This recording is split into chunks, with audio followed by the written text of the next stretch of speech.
হে everyone, আশা করছি সবাই ভালো এবং সুস্থ আছো। জাভাস্ক্রিপ্টের এই পর্বে আমরা জানবো অবজেক্ট। তাহলে আমরা যদি চ্যাটজিপিটিকে জিজ্ঞাসা করি, হে ব্রো অবজেক্টটা কি, সে সুন্দর করে একটা এক্সপ্লেন দিছে, দেওয়ার পরে এখানে আরও কিছু দিছে, দেন আরও কিছু দিছে। আমরা চ্যাটজিপিটি এবং জাভাস্ক্রিপ্টের শেখার যে W3 স্কুলস দুইটারকেই অ্যানালাইসিস করে আজকে শেখাবো। ওকে, আচ্ছা, তাহলে আমরা যদি এই জাভাস্ক্রিপ্টের অপশনের দিকে তাকাই, দেখো তারা কি বলল। গাড়ি হচ্ছে একটা মুখ্য বিষয়। সাপোজ গাড়ি হচ্ছে একটা মুখ্য বিষয়। এই গাড়ির মধ্যে কি চাকা থাকে, লাইট থাকে, তারপর তোমার গাড়ির ওজন থাকে, গাড়ির কালার থাকে, ড্রাইভারের নাম থাকে, তাই না? আরও অনেক কিছু কিন্তু থাকে, তাই না? তো এগুলো কি, এগুলো হচ্ছে এক একটা প্রপার্টি। এগুলো হচ্ছে এক একটা প্রপার্টি এবং ভ্যালু। তো এই জিনিসগুলোকেই আমরা জাস্ট আজকে আমাদের এখানে কাজ করে দেখাবো, ঠিক আছে?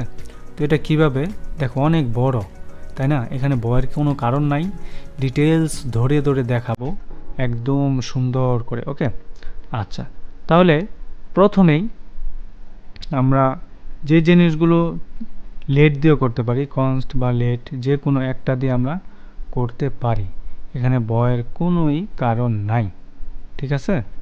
আচ্ছা, তাহলে কি, এই যে দেখো এখানে পার্সন দ্বারা কিছু একটা লিখছে, তাই না? পার্সন দিয়ে কিছু একটা লিখেছে তারা। আমরা চ্যাটজিপিটিকে জিজ্ঞাসা করি, তারাও কিন্তু লিখেছে কনস্ট।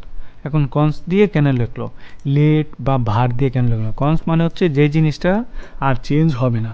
একটা গাড়ির মডেল কি চেঞ্জ হয়ে যায় 1 বছর পরে? বা গাড়ির মালিকের নাম কি 6 মাস পর বা মাসে মাসে চেঞ্জ হয়? অবশ্যই না। যেটা পার্মানেন্টলি অর্থাৎ সাধারণত আর চেঞ্জ হয় না, সেটাকেই কিন্তু আমরা মূলত কনস্ট দিয়ে কাজ করি। ওকে, আচ্ছা, তো এর জন্য আমাদের কি করতে হবে?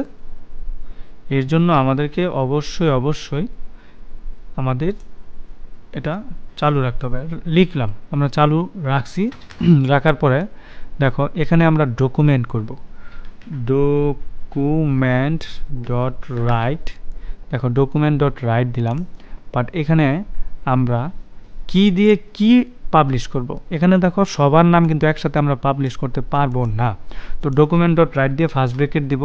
ফার্স্ট ব্র্যাকেটের ভিতরে আমরা এই কনস্টের ভিতরে কি দিছিলাম, আমাদের এটা তো হচ্ছে একটা কি কিওয়ার্ড। তো কিওয়ার্ডের কি দিছি, ভেরিয়েবল, তাই না?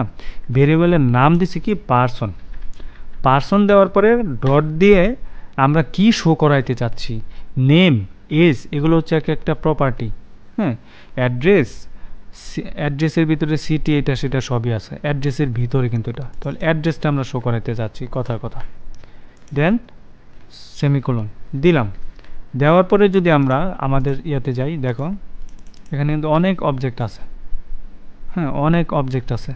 এগুলো কেন শো করতেছে না? অ্যাড্রেসের ভিতরে হচ্ছে তোমার সিটি, এই জন্য শো করতেছে না। এখন যাও, এখন শো করবে, কারণ অ্যাড্রেসের ভিতরে তুমি আরও কিছু সাব কলাম দিছ, এর জন্য। এখন যদি সরাসরি তুমি নেম জানতে চাও, সাপোজ নেম, তাহলে দেখো নাম কিন্তু চলে আসছে, তাই না? পরের লাইনটা যদি যাই, পরের লাইনটাতে গিয়ে যদি আমরা দেই এজ, তাহলে বয়সটা সহ চলে আসছে, তাই না? আচ্ছা, তাহলে এই জিনিসটা কি হয়ে গেল, খেয়াল করে দেখো, এই জিনিসটা কিন্তু একটা সিস্টেমে চলে আসছে, তাই না? ওকে, ডান। এখন আমরা জানবো এগুলো হচ্ছে property, name, last name, age, আই, এগুলো প্রপার্টি। আর প্রপার্টির ভ্যালু হচ্ছে নাম, এটা সেটা। আচ্ছা, তো এই যে গেল, আমরা প্রপার্টিগুলোকে এইভাবে শো করাইতে পারি, তাই না? আচ্ছা, এগুলোকে এইভাবে শো করায়, ঠিক আছে? আচ্ছা, তো প্রপার্টিকে এইভাবে শো করায়। তো আমরা আর অন্যভাবে জিনিসগুলোকে শো করাইতে পারি অবজেক্ট মেথডের মাধ্যমে।